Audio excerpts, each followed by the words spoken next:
I want to use this time, especially in the summer when I know people are traveling and there's just lots going on. And so people being able to be here every single week through the summer is very difficult. And so what I want to do is use this time to help solidify those who are here. I want to encourage you. I want to help you grasp how deep and how amazing this thing we call church, this movement of God in the city, in the state, in the world today it's just amazing, and we get to be part of it. But it's also something scary and something that we have to oftentimes step out in faith to even acknowledge and to be part of and to engage. And so that's what we're going to talk about over the next 5 weeks or so. And we're going to take this one narrative out of Matthew and look at it from a bunch of different angles and explore different ways that God is moving, and hopefully apply it to some things going on in our world today and some things going on in your life and in my life, and see where this may take us. And I remember growing up, my dad and I used to go fishing occasionally, and we didn't have a boat. We didn't live near a pond or a lake or anything, and so we would always have to drive to Cave Run Lake was a place that we always went, and it felt like it was 6 hours away. It was probably an hour away, and we would go and we would rent a boat, and then we would go out, on this lake, and it was a pretty big lake apparently, and we would go and spend the day, and it was fun, et cetera, and so forth. Well, I remember one time, and I'm sure some of my details are totally wrong because this was almost 40 years ago, but you'll forgive me for that, I'm sure. But I still remember being in this, it's an aluminum boat, right? It's one of those rentals, and the motor on it, we're like, it's about 9:30 at night. We're trying to head back to the dock to turn everything in and to get out of there, and so it's getting dark, and there's a storm coming. And I mean, it's a little lake, and this was 200 years ago, before cell phones and the internet and all that, okay? All we had was, we had us. We didn't have anything else. And so, the motor dies on our boat. And so we're in the middle of this lake, and there's a storm coming, and there's lightning flashing. It's not raining yet, but there's lightning, and we're in an aluminum boat in the middle of a lake. And I remember I was getting scared. I mean, I'm 7, 8 years old. I'm thinking, great, I'm going to die. I just know it. This is when it's going to happen. And I look over at my dad, and my dad's just like, oh, well, we'll just use the trolling motor, and we'll paddle some, and we'll be fine, And sure enough, about 45 minutes later, instead of the 10 minutes it should have taken, we get to the dock, and we turn it all in, and we just barely miss the rain and all. But I remember thinking, how is he so calm? We are going to die. And yet he just was like, we got it. We'll just do this. We'll be fine. And sure enough, we were. And now that I'm a dad, I know for a fact that my dad on the inside was not calm, cool, and collected. Because if I was out in the middle of a lake with my kids in an aluminum boat with a motor that stopped and there was a lightning storm approaching, I would not be calm. Now, I would pretend I was, right? So that my girls didn't get scared, but I would not be calm on the inside. And I'm pretty sure that's what my dad was doing at the time. But I remember being out on that boat, and now every time I think back to that, I can't help but come back to this passage in Matthew, where the disciples are out on a boat, and a storm comes up, and they are scared. And Jesus comes, and it shocks them. They don't know what to do with it, because they can't understand why he's handling it the way he is. So let me just read Matthew chapter 14, and it's verses 22 through 33. I'm going to read it in the New Living Translation. It'll be on the slides. If you've got your Bibles, you're welcome to follow along. Just imagine this narrative. Like, put yourself in the boat with the disciples. Figure out, just feel the water, feel the waves and the wind and the lightning and all that, and just listen to what happens. It says, immediately after this, and I'll come back to what this is, Jesus insisted that his disciples get back into the boat and cross to the other side of the lake, while he sent the people home. After sending them home, he went up into the hills by himself to pray. Night fell while he was there alone. Meanwhile, the disciples were in trouble far away from land, for a strong wind had risen and they were fighting heavy waves. About 3 o'clock in the morning, Jesus came toward them, walking on the water. When the disciples saw him walking on the water, they were terrified. In their fear, they cried out, "It's a ghost!" But Jesus spoke to them at once. "Don't be afraid. Take courage. I'm here." Then Peter called to him, "Lord, if it's really you, tell me to come to you walking on the water." "Yes, come." So Peter went over the side of the boat and walked on the water toward Jesus. But when he saw the strong winds and the waves, he was terrified and he began to sink. "Save me, Lord," he shouted. Jesus immediately reached out and grabbed him. "You have so little faith," Jesus said. "Why did you doubt me?" When he climbed back into the boat, the wind stopped. Then the disciples worshiped him. "You really are the Son of God," they exclaimed. It's an amazing story, right? I mean, it's pretty cool. Think about all that was going on, and you think about what those guys were up to, what was happening, how they were dealing with it. And yet, it's a little scary, right, to think about all that was going on. As I've been reflecting on this incident and then also where we're at as a church, I am beginning to sense that God is about to do some amazing things. I think we are at an exciting point in our story. We've moved around quite a bit over the last 10 years. I think we've had at least 6, maybe 7 homes as a church in 10 years. But we are finally at a place that we can be a while. We've got room to grow. We've got, financially, it's a good place to be. We're back in Delaware, which is where we wanted to be from the beginning. We are at a point where we are ready to see God do some great stuff. And we're in a position to embrace that and to run with that. And it would be easy, honestly, at this point in our story, to kind of just hunker down and say, all right, we're good. Let's just keep it as is. It's simple. I can know everybody. Everything's fine. I don't have to worry. I can just settle right here, right now, and we just hunker down in the boat and not worry about anything. But I don't think that's what God has in mind for us. I don't think he wants us to simply weather some storms, get better at bailing water, right? Let's just get really, really a good system in that bails water so we don't have to think about anything else. I think God has in store for us some great stuff. But the problem is it's going to take some steps of faith for us to experience it. It's going to take us stepping out of the safety of what we're used to, of what we're comfortable with, if we're going to experience something like Peter did walking on the water. Now, I am sure that most of you, in some way, shape, or form, have faced a storm in your life. Right? I mean, and let's be honest, if you're not in one right now, that means you either just came out of one or there's one approaching.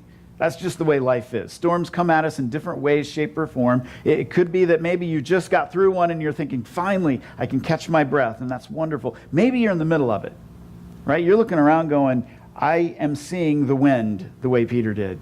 The waves are getting a little too high for my comfort, and I don't know what I'm going to do next. Or maybe, you see one on the horizon, and you're thinking, I need to batten down the hatches because this is going to be dangerous.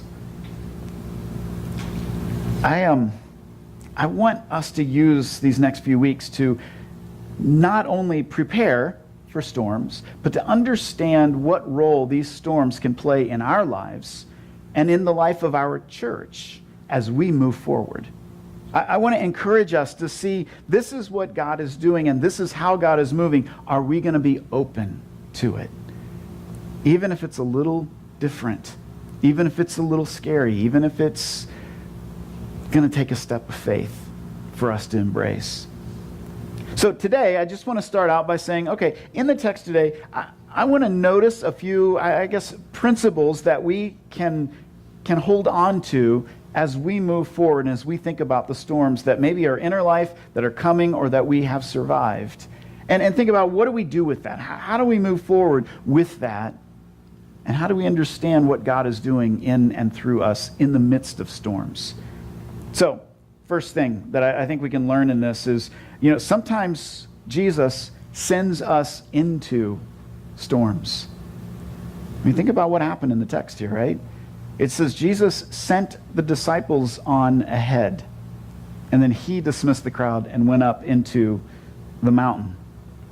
Sometimes he sends us into storms.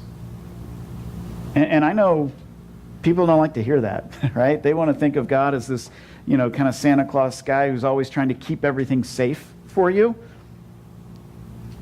But sometimes he sends us into the middle of difficult times. And we feel like he's still back there and we're in the middle of this all alone. And he sends us. So I started asking myself, well, why? Why would God do this? I mean, we sang today, right? Good, good Father. Right? A good, good Father, would he send his kids into a dangerous storm? Well, sometimes. Some of the reasons I think he does that is, first of all, I think it helps keep us focused on what matters. When you're in a storm, you're not worried about the economy. You're not worried about, what color outfit should you be, buying for the next event that's coming up. You're not worried about, the stock prices of this, that, or the other. You're not worried about, 10 years from now. You're worried about now. You're worried about what matters right this minute, what's important right this minute, and you have to focus on that. Do you really think the disciples in the midst of the storm, now I'm not talking before and after, I'm talking in the midst of the storm, do you really think that they were, contemplating the philosophical implications of Socrates and how he might impact the way Jesus is teaching and how we might take that and encapsulate it into a curriculum that we could spread to the entire world? No. They were thinking about, how do I keep the water from getting in the boat? How do I stay afloat? How do I not get knocked out of the boat? How do I not drown? They were thinking about what matters. And sometimes in our life, there is a point at which God needs to send us a storm so that we can focus on what's important. We need to be reminded at times, right, of this is what's important. This is what's vital. This is the top priority. And it takes, oftentimes, a storm to bring that to light. I mean, when you're in the basement because there's a tornado coming and you've got about, 90 seconds to grab the important stuff, you're grabbing the important stuff. And you got to make some quick decisions to decide what's important to get down there that might survive the tornado. You got to focus on what's important in the storm. And I think that's why God sends us into some storms sometimes. The second thing I notice is he sends us into a storm because it reveals our fears. I mean, when you're in a storm, it's pretty obvious when you're scared. And it's pretty obvious what's scaring you. Anybody have dogs that when a storm comes, they like huddle in the corner or pee on something and, right? I mean, that's... My dogs, one of them, I think he's just stupid and doesn't realize anything. But the other one just generally curls up next to us and is saying, I'm scared. Sometimes he'll try to get into his cage because he just wants some security. He wants to be safe and he gets scared. And I think in storms, we begin to understand what we're really afraid of. Right? When everything else is stripped away, it begins to reveal, these are some things that scare me. And why do they scare me? Is losing control of a situation to where I'm no longer the master of it, does that scare me? I mean, if you got a water balloon and there's a hole in it and you want to find exactly where that hole is, what do? You squeeze it. Well, if you want to see where that weak spot is in your life, that place where you really don't want to acknowledge, you don't want to deal with because it's a weak spot, when you get squeezed, it will reveal itself. And sometimes God sends us into these storms so that we can see, hey, this is a spot I want you to notice. Now, the great thing is, and we'll get to this later, but the great thing is when Peter, starts to sink and because he gets afraid and all that, notice Jesus didn't yell at him for being afraid. I really think the way that Jesus and the way the narrative is constructed, it's clear. Jesus isn't mad. He's just saying, oh, Peter, see, this is an area. This faith thing, you're still just not quite there yet. You were right there. And then you looked around. God's not sending storms or sending us into storms so that he can, zap us for being afraid.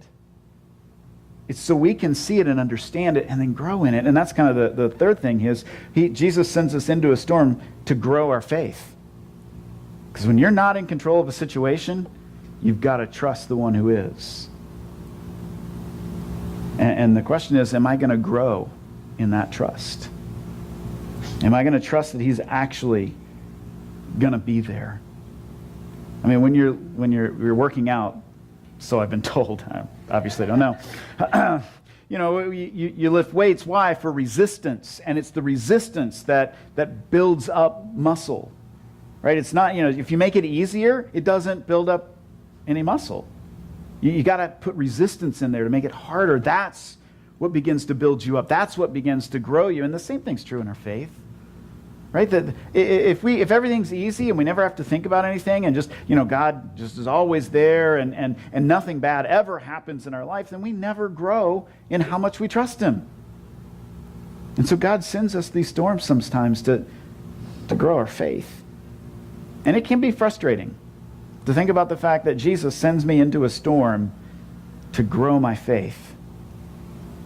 Because I don't always like that.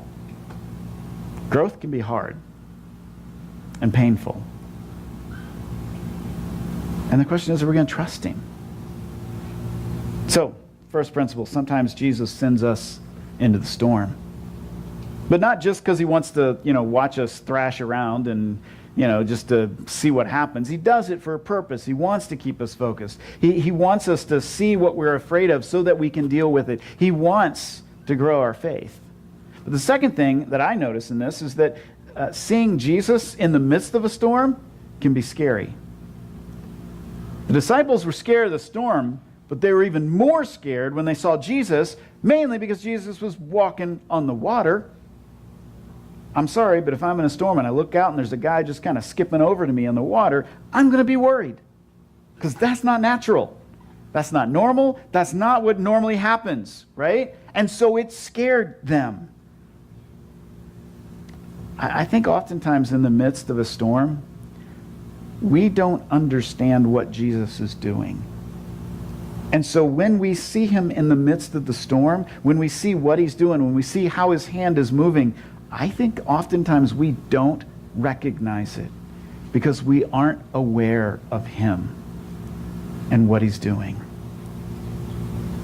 And we need to be more aware of that. We need to do things that put us in a position to understand that, wait, that is Jesus. What did Peter do? Which, honestly, I'm sorry, but Peter asking what he did has got to be the stupidest thing I've ever heard. Okay, Peter says, if it's you, tell me to come out and to walk to you on the water. Okay, what if it wasn't Jesus? What else would it be? A ghost? And what's a ghost going to do? Oh, I'm not Jesus. Okay, I won't tell you. No. If anything, if he saw something out there walking and that thing, whatever it was, said, oh, this guy wants to see if it's really out. Yeah, come on out. What do I care, right? I'm walking on the water. I don't care what happens to him. Why would Peter do it that way? I have no idea, okay? I don't have an answer to this question that I'm posing. But I still say I don't get why Peter would do that. But he does. And Jesus says, yes, it's me. You recognized me. Now show me that you recognized me and step out. But that can be scary. It can be hard to do. And you can wonder, is this really Jesus? I was reading this morning about this concept of fasting, right? And I'm not going to go into detail on it, but the main definition that I kept coming back to is fasting is a response, a natural and inevitable response to sacred and sometimes grievous moments. But here's the thing, it's a response. But you can only respond to what you're perceiving. Right? You can't respond to the things you don't see. And I think there are times in our life that we need to be more sensitive and more aware of what God is doing all around us so that we can see Jesus in the storm. We can see where he's at and what he's doing. But that requires us to begin looking for him, to be aware of what's going on. Now, in the midst of this also, it can be scary because Jesus sometimes shows up in ways that we're not expecting. They weren't expecting Jesus to show up taking a walk across the lake, but that's where he was. I mean, if they were doing anything, they expected Jesus to show up in another boat, right? And a little bubble around him of calm because he could calm the storm, right? And so they would at least expect that to happen, if anything. That probably would not have thrown them as much as to see him walking on the water. You know, we usually want Jesus to show up like a superhero in the midst of a storm, right? We want him to come in and either calm the storm, or we want him to come in and to save us, maybe, do something that pulls us out of the storm. But Jesus often just shows up in the midst of the storm. And think about this. When Jesus called to Peter, did he calm everything? Because, this was his first water walking experience. Let's make it nice and smooth and easy. No. It was still storming. It was still lightning. It was still, waves going everywhere, wind blowing everywhere, rain pouring down. And that's how Peter was invited out into the water. The storm didn't stop until they both finished this little water walking exercise and Jesus got in the boat. When he shows up, sometimes it's just as scary as when he's not there, because he asks us to do things that push us, like getting out of the boat in the middle of a storm. But that leads to the third thing, and we'll finish with this. Storms show us how much we really want to be near Jesus. They show us. I mean, how badly do you actually want to be where Jesus is? Peter wanted to be where Jesus was. Walking on the water was just a means to get there. It wasn't the point. But the thing is, when we look around and we say, wait, that's where Jesus is, do I want to be there? When I look around the world today, when I look around our city today, and I start asking myself, where is Jesus moving? Where is Jesus doing stuff? Then I have to say, if it's there, and I'm here, do I want to be there? Because what if it's in an area of town that's not as nice? Or it's not the cool part of town? Or it's not, a place that maybe I'll be more successful if I'm involved in that one? What if it's not in these four walls and we have to do something different? Are we willing to say, I want to be where Jesus is? Even if that means stepping out of the boat in faith to get to him. Because here's the key to the whole story. Jesus wasn't in the boat. That's not where he was. And so Peter had to do something to get to where Jesus was. And that meant stepping out and walking in the middle of a storm on a lake. As individuals and as a church, as a community of faith, we have to be asking ourselves this very important question. How badly do we want to be near Jesus? Are we just doing this church thing because it's what you do on Sunday and right now there's nothing better to do? Or are we here because we want to be near Jesus? We want to be in a place where Jesus is active and doing stuff. Are we willing to say, where is Jesus moving in our city? And are we willing to go and to be part of that? Even if it means we didn't start the program, we don't get credit for it, and no one else will know that we were ever involved in it. Are we willing to step out and say, Jesus, I want to be where you're at, so I'm going to step out on the water even when it's hard. And I don't know what's going to happen next. It'll stretch you. And I don't know. I don't have like an agenda here. I'm not trying to get us to the point where we're doing X, Y, or Z. I'm asking you to join me in praying, Jesus, what do we need to do next? What if it's you, bid us come there. Wherever there may be, even if it means stepping out in an act of faith that we don't understand yet.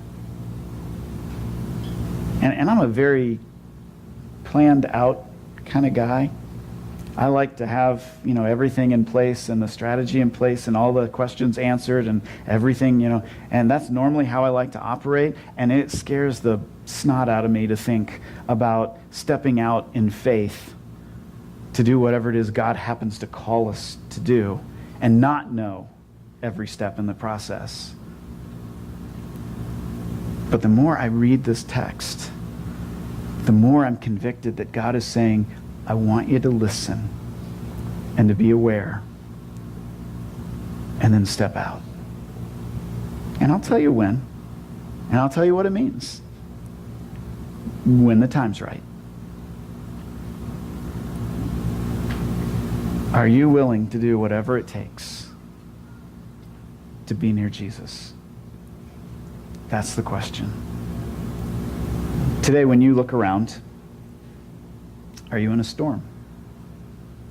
Maybe it's a storm where you just feel like my faith is kind of dry. I don't really know where God is. I'm feeling kind of lost. I'm feeling kind of down. I'm feeling like, everyone's against me. I'm feeling discouraged. I'm feeling really that life is just difficult right now. Maybe that's the storm you're in. Maybe you just came out of one. Maybe you see one coming. I don't know where you're at. But as you look around, where is Jesus? And are you willing to step out in faith and to follow him, whatever that might mean? Or are you just going to sit there and wait for him to get to you? Because if you do that, you might miss out on the most amazing part of the story, which is walking on the water. Let's pray together. Lord Jesus, thank you that you love us. Thank you that sometimes you do send us into the storm. And right now, Father, I know there are people here who feel like they're in a storm. And so I just want to pray for them. I just want to ask you to increase their faith so that they might see you wherever you might be in the midst of the storm that they're going through. And then, Father, I pray that they would be aware of what Jesus is calling them to do in the midst of it. I pray, Lord, that you would encourage them. And God, as a church, I pray that this summer, as we kind of just build up who we are and we get back to understanding what you're calling us to do in the midst of this place called Delaware, God, I pray that you would make it so clear that even if it means we got to step out of the boat and we got to do something crazy, that our faith would be there so that we might walk to where you're leading us. Because if we're not doing that, then this is pointless. God, I pray this morning that you would show up in a powerful way in the lives of your people. And we might be a little scared, and we might not always do the best job, and we might take 2 steps and start to sink. But God, I just ask you to give us the strength to take the first step and to be obedient and full of faith. Stretch us. In Jesus' name, amen. Thank you so much for being here on Father's Day. I pray you have a blessed day, and may you go in the peace that could only come from a God who loves you and sometimes calls you out on the water. Have a great week. I'll see you next week.